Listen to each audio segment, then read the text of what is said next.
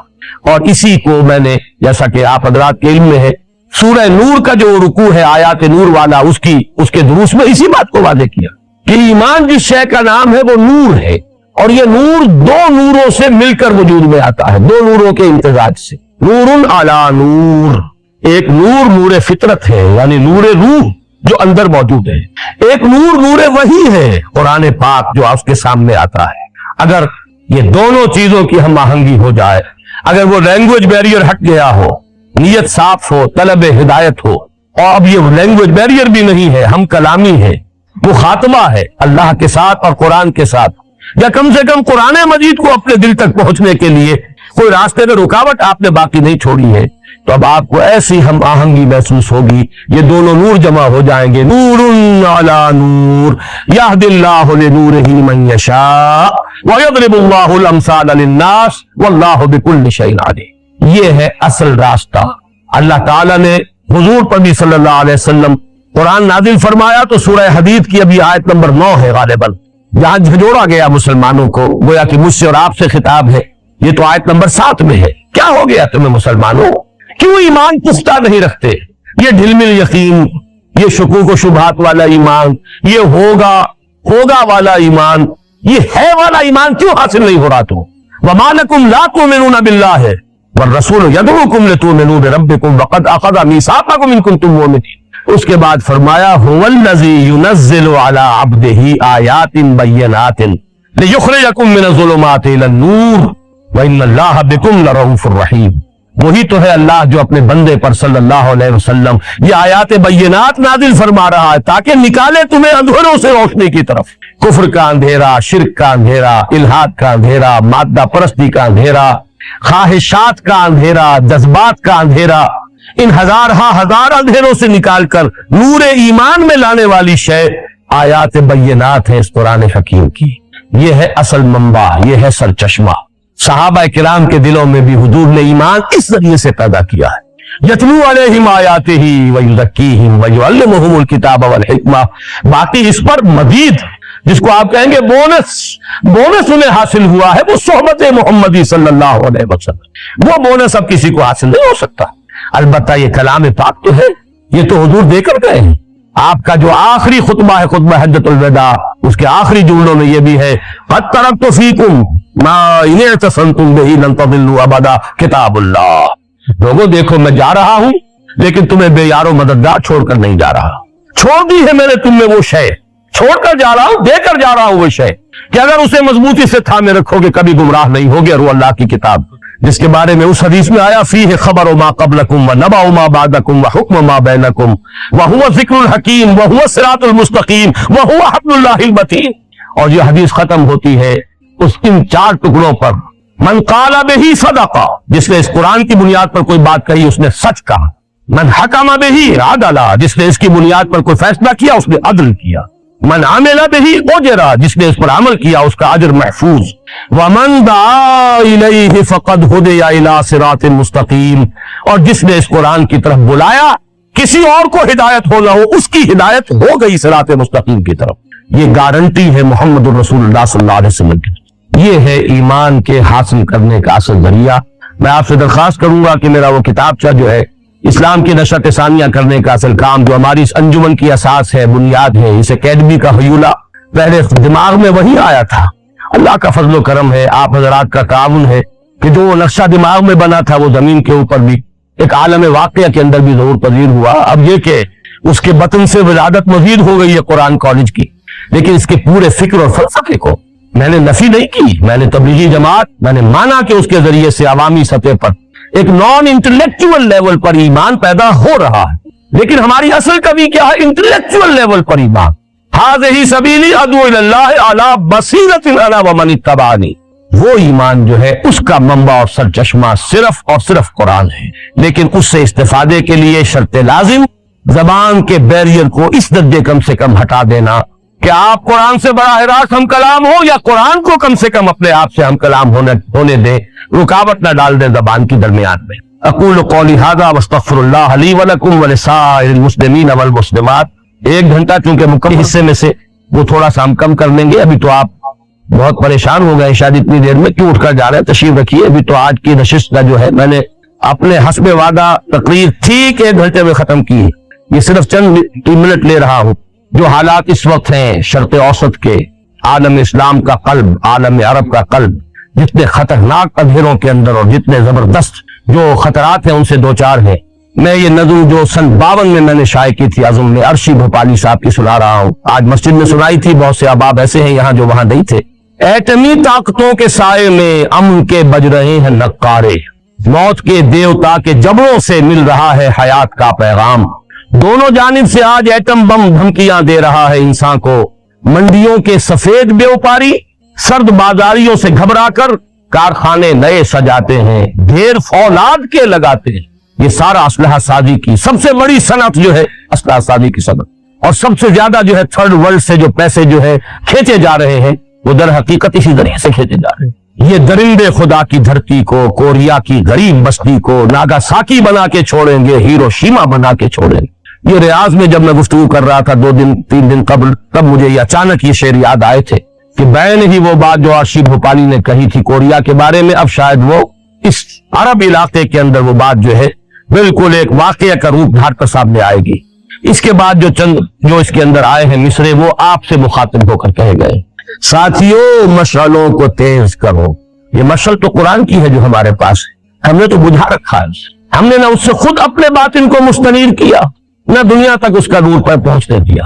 خزانے کا سانپ بن کر بیٹھ گئے. جنہوں نے بھی کچھ ہمت کی ہے، جو بھی کچھ آگے بڑھے ہیں، جنہوں نے کچھ تعاون کیا ہے، جنہوں نے کچھ اس سلسلے میں وقت لگایا ہے، جنہوں نے کچھ عربی سیکھنے کی کوشش کی ہے، جنہوں نے کچھ اپنا وقت جو ہے اس کی قربانی دے کر کچھ استعداد فراہم کی ہے، جو کچھ اس دعوت اور درس و تدریس قرآن کا کام کر رہے ہیں، وہ سب سنے اس مصرے کو کہ اپنی جد و جہد کو تیز سے تیز تر کرو.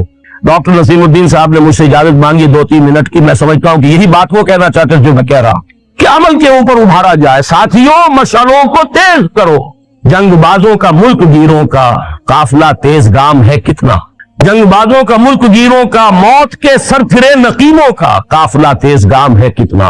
یہ ڈسٹرکشن کے جو مبلغ ہیں وہ کتنے تیزی کے ساتھ آگے جا رہے ہیں. تباہی جو ہے نوع انسانی کی، اور وہ نوع انسانی والی بات اب سمٹ کر امت مسلمہ پر آ گئی. عالم اسلام کا قلب اب اس کی زد میں ہے. اگر وہ کیمیاوی ہتھیار استعمال کیے عراق میں تو مریں گے کون؟ وہ تو پوری بستیاں، پورے شہر، جیسے 4000 کرد جو ہے ایک بم تھا جس سے کہ وہ ہلاک ہو گئے، کوئی متنفذ نہیں بچا. اور آج بھی میں بتایا ہوں، پہلے بھی بتایا تھا کہ بعض احادیث میں یہ روایت ہے مولانا حامد میاں رحمۃ اللہ علیہ کی کہ ایک عظیم جنگ کا جو نقشہ کھینچا گیا بعض احادیث میں، اس کی ہولناکی اور تباہ ناکی کا ذکر ان الفاظ میں کیا گیا ہے کہ اتنی اموات ہوں گی کہ ایک پرندہ سینکڑوں میل تک اڑتا ہوا چلا جائے گا اور اسے سوائے لاشوں کے اور کچھ نظر نہیں. ساتھیوں مشعلوں کو تیز کرو. جنگ بازوں کا ملک گیروں کا، موت کے سر پھرے نقیبوں کا قافلہ تیز گام ہے کتنا. اور بھی قافلوں کو تیز کرو. جنگ کے دیوتا کے سینے پر چڑھ کے لہرا دو امن کا پرچم. لیکن وہ امن میں نے آج جمعے میں بھی عرض کیا تھا، امن کہاں سے آئے گا؟ صرف اور صرف ایمان سے. ای الفریقین احق بالامن ان کنتم تعلمون. قرآن مجید میں سورہ انعام میں پہلے سوال کیا اللہ نے، لوگوں اگر جانتے ہو تو بتاؤ دونوں فریقوں میں سے امن کا اصل حقدار کون ہے؟ اور پھر جواب اللہ نے خود برحمت فرمایا، الذین آمنوا ولم یلبسوا ایمانہم بظلم اولئک لہم الامن وہم مہتدون. وہ لوگ جو ایمان لائیں اور پھر اپنے ایمان میں کوئی آلائش شرک کی نہ ہونے دیں، ان کے لیے امن ہے. ایسے لوگ درکار ہیں. پھر وہ ایمان پیدا ہو جائے جس کا لازمی نتیجہ جہاد ہے دین کے غلبے کے لیے. ان صلاتی و نسکی و محیایا و مماتی للہ رب العالمین. اس کیفیت کے ساتھ انسان اپنے آپ کو، اپنے تن من دھن کو وقف کر دے، تب کہیں جا کر شاید اس روئے ارضی کی قسمت بدل جائے، امت مسلمہ کی قسمت بدل جائے.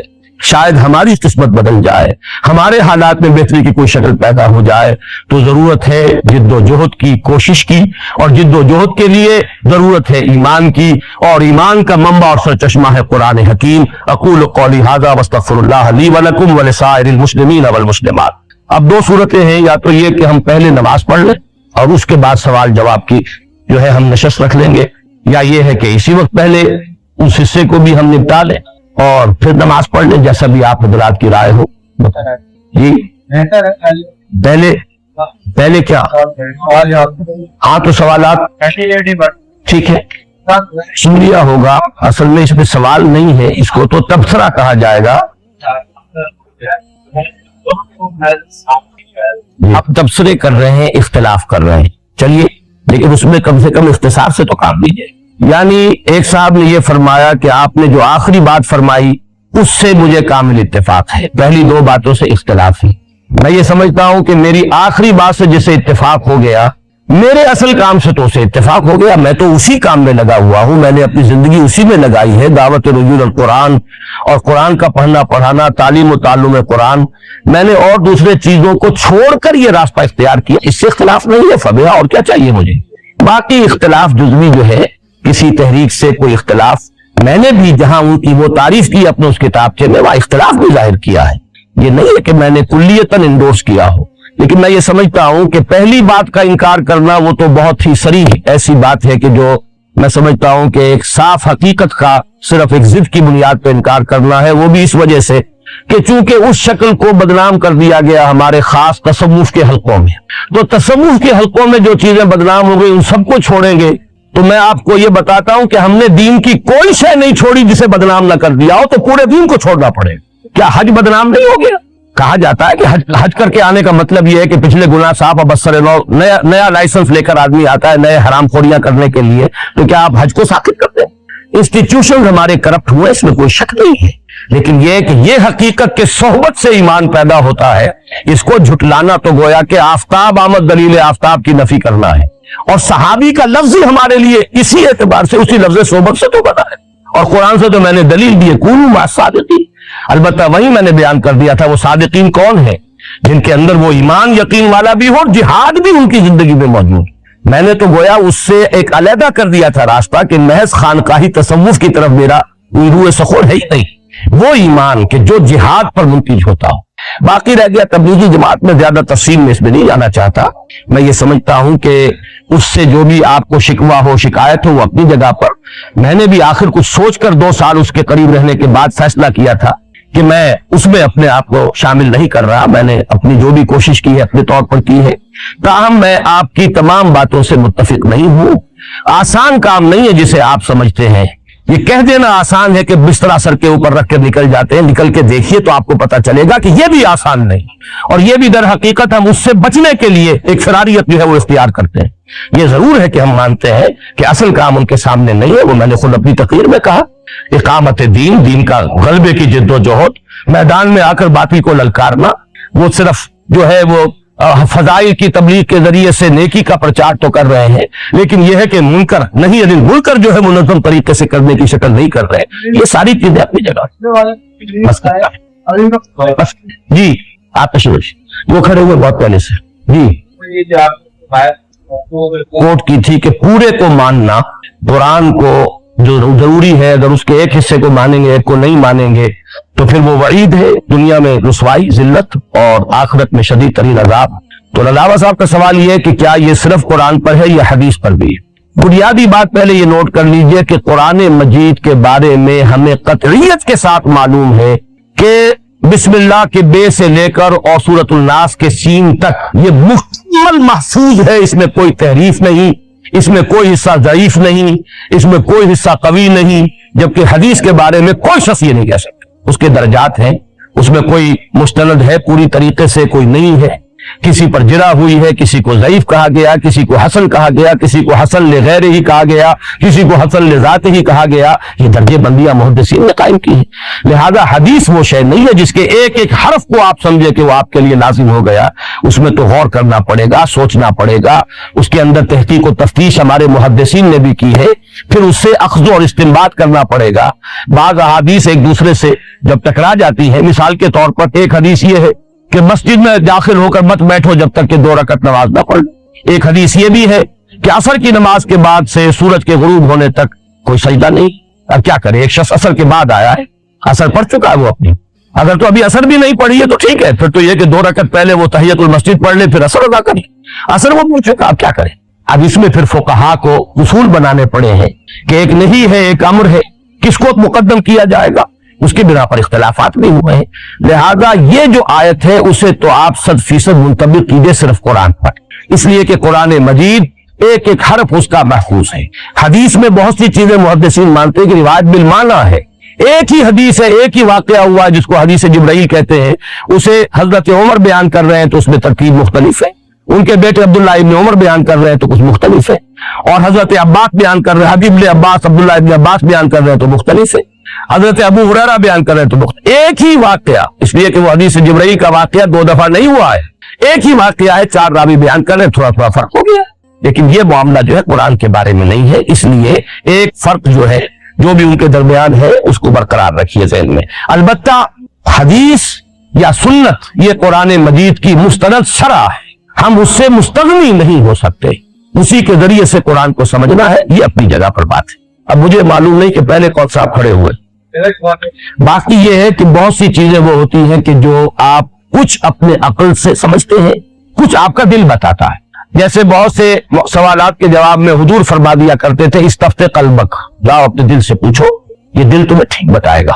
وَلَوْ أَفْتَاكَ الْمُفْتِي، چاہے کوئی فتویٰ مفتی دے بھی دے لیکن دل بتائے گا تمہارا، تو تم اس چیز کو چھوڑ دو جس پر دل میں خلجان پیدا ہو، اس چیز کو اختیار کرو. دا ما یریبک الی ما لا یریبک، جس سے دل میں کوئی خلجان نہ اسے اختیار کر. تو اسی طریقے سے اللہ کے اس بندے کو پہچاننا یہ ہوگا کہ وہ خود دین پر عامل ہو، اس کا دین جو تصور جو ہے وہ صرف نماز روزے کا نہ ہو، بلکہ وہی جو میں نے عرض کیا اولئک هم الصادقون، اس کی اس ڈیفینیشن پر پورا اترتا ہو کہ اس کے دل میں ایمان ہے، عمل میں صرف ایک حصہ نہیں نماز روزے کا بلکہ وہ جہاد ہے، وہ اللہ کے دین کے لیے تن من دھن لگائے ہوئے ہو بالفعل. پھر یہ ہے کہ آپ کا دل بھی یہ گواہی دے. یہ چیزیں وہ ہے جو کسی حساب کتاب میں نہیں آتی.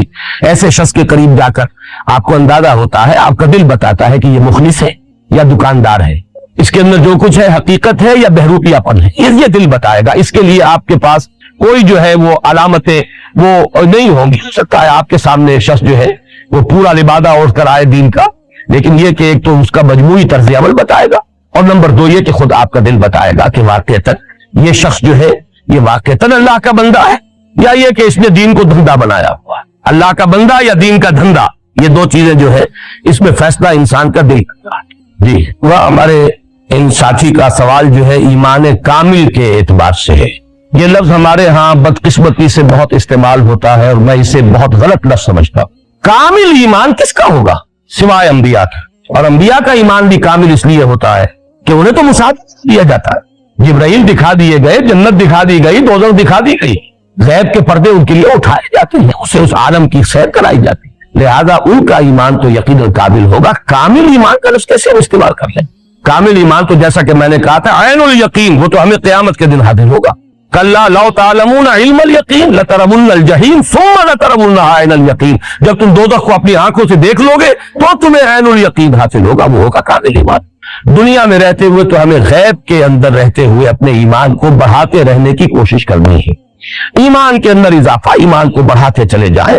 اس کے لیے یہ ہے کہ وہ صحبت صاحب یقین، صاحب کردار لوگوں کی صحبت. خربوزے کو دیکھ کر خربوزہ رنگ پکڑتا ہے، یہ تو ایک فزیکل فنومینن ہے، آپ پہ اثرات ہوں گے. صحبت تالے ترا تالے کلر، صحبت سالے ترا سالے کلر. اور قرآن کی میں نے آپ کو آیت سنا دی کونوا مع الصادقین. پھر یہ کہ عمل سے ایمان بڑھتا. قرآن مجید میں سورہ احزاب کا جو ذکر ہے، غزوہ احزاب کا ذکر ہے سورہ احزاب میں، ما زادہم الا ایمانا و تسلیما. وہ لوگ جنہوں نے ثابت قدمی دکھائی اس آزمائش کے موقع پر، اس سے ان کے ایمان میں اور اضافہ ہوتا چلا گیا. یہی امام بخاری رحمۃ اللہ علیہ کا موقف ہے کہ ایمان بڑھتا بھی ہے گھٹتا بھی ہے۔ امام ابو حنیفہ کہتے ہیں کہ ایمان نہ گھٹتا ہے نہ بڑھتا ہے، وہ میں نے اس کی وضاحت کی ہے بارہا، وہ ہے لیگل ایمان جس کی بنیاد پر کسی کو دنیا میں مسلمان سمجھا جائے، وہ نہ گھٹتا ہے نہ بڑھتا ہے، وہ تو ایک لیگل سٹیٹس ہے جو انسان کو حاصل ہو گیا۔ جو حقیقی ایمان ہے جس کے متعلق آج ہم نے بات کی ہے وہ گھٹتا بھی ہے بڑھتا بھی ہے۔ آپ غافلوں کی صحبت اختیار کیجئے، آپ کا ایمان گھٹے گا، اور آپ ایسے لوگوں کی صحبت اختیار کیجئے کہ جو خود صاحب یقین ہے اور صاحب عمل ہے، صاحب کردار ہیں، مجاہد ہیں اللہ کی راہ کے، آپ کا ایمان بڑھے۔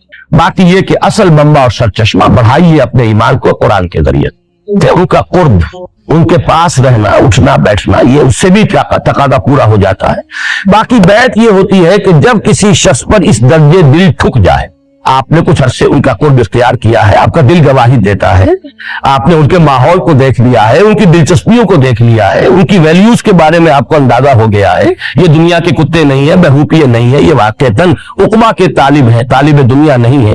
اب اگر آپ فیصلہ کرتے ہیں کہ میں آپ کے ساتھ اپنے آپ کو وابستہ کر رہا ہوں اس لیے کہ آپ جو مجھے مشورہ دیں گے، جو حکم دیں گے میں قبول کروں گا، بشرطے کہ شریعت کے دائرے سے باہر نہ ہو، تو یہ ایک کانٹریکٹ ہے، آپ کا ایک معاہدہ ہے، کوئی حرج نہیں ہے اس میں جیسے استاد کے ساتھ ایک تعلق ہو جاتا ہے، آپ